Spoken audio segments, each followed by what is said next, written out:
элдеринин эпостарынын 5-фестивалы өтөт. Фестивалдын алкагында эл аралык илимий практикалык симпозиум жана маданий ар түрдүүлүк парады болот. Маданий парадка байыркы дастан айтуу өнөрүнүн сакталышына опол тоодой салым кошкон Алтай, Тыва, Саха-Якутия, Кытай, Казакстан, Тажикстан, Өзбекстандан келген айтуучулар катышат.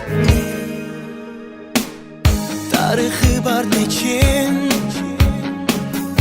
ынтымагыдайым бекем, ала то бешигим, башым ийип тазим этем.